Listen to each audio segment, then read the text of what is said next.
of this line at least, burial has always been the treatment of religious people of their dead ones. In Judaism, in Christianity, and in the religions before them, up to the time of Adam, all the religions which are mentioned in the Holy Quran or in the Bible, you will find no reference of their burning their corpses. So we are at one with the religious community of our past, and I hope this new trend of burning or cremating the dead ones will be abandoned by people.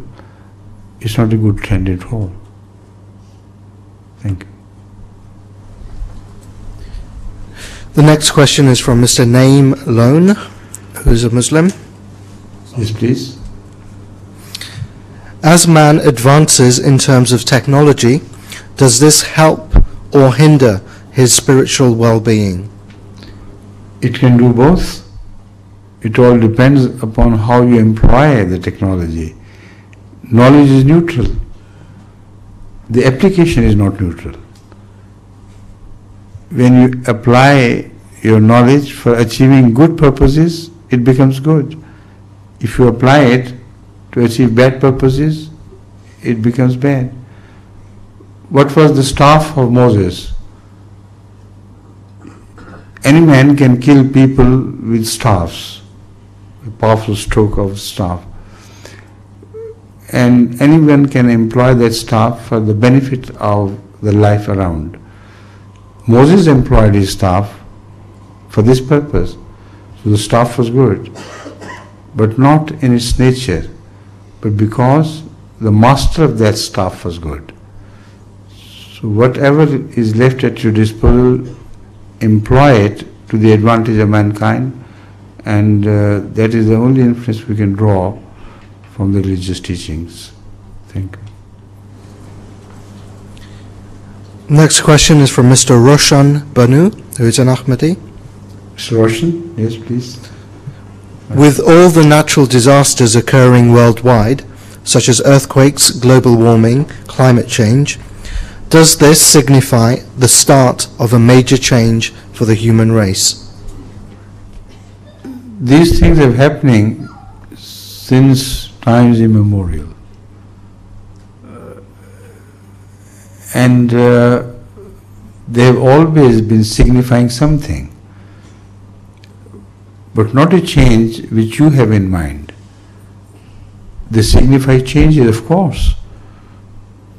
Reactions take place to such catastrophes to improve the quality of life, to improve the safety measures and so on. This still goes on.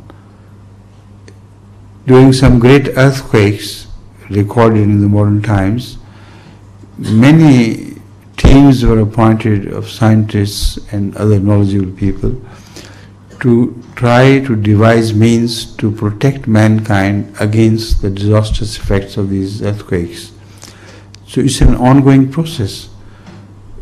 It will happen 1,000 years from now, or it happened many thousand years in the past as well. So it should be taken as a flow of events which in the final analysis is turned to the advantage of man.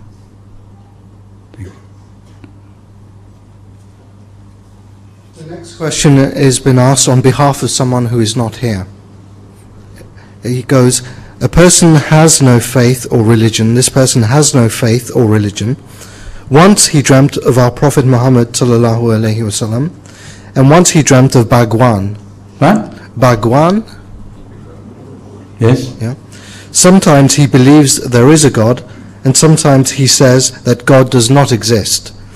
He was convinced that it was the Holy Prophet, although no photographs are available. Can you please provide some guidance for this person who is undecided in matters of faith? If he is not provided a guidance from Allah, how can I provide that guidance to him myself?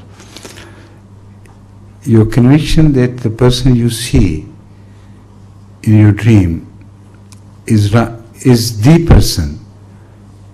May be right, may be wrong, because he has not seen the face of the founder of Islam.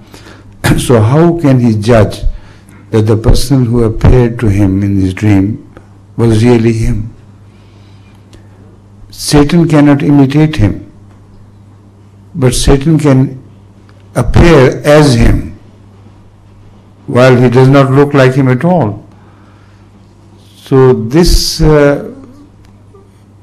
tradition of the Holy Prophet is misunderstood. That is why people think that whenever they see someone as the Holy Prophet of Islam, he truly, genuinely represents him. It is impossible, because that someone delivers a message to someone while he delivers a contradictory message to another one. So if in both cases it is the person of Hadhrat Rasulullah Sallallahu Alaihi Wasallam, the founder of Islam, then what a strange person he is. He is self-contradictory. He tells someone that believe in the unity of God, and tells another person believe in the Hindu concept of Bhagwan, which has no unity about that concept, which is a concept which is surrounded by other gods. So this is why I say there is no criterion at all. The criterion that he is really the Holy Prophet lies in this person's subsequent behavior towards God. If influenced by that vision, he is led close to God, and this vision transforms his entire pattern of life, then I can believe that he was true in that vision.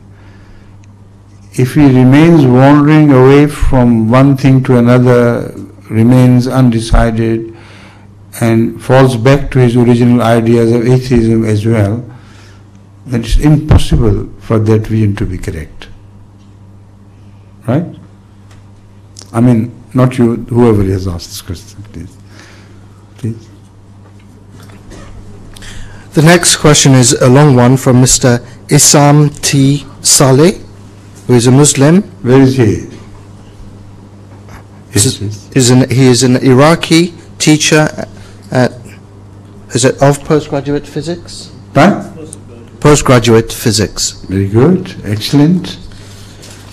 His question is, the early Muslims were caught or gripped by the fear of not repeating mistakes of earlier religions, whose holy books were diluted, and some would even say tampered with.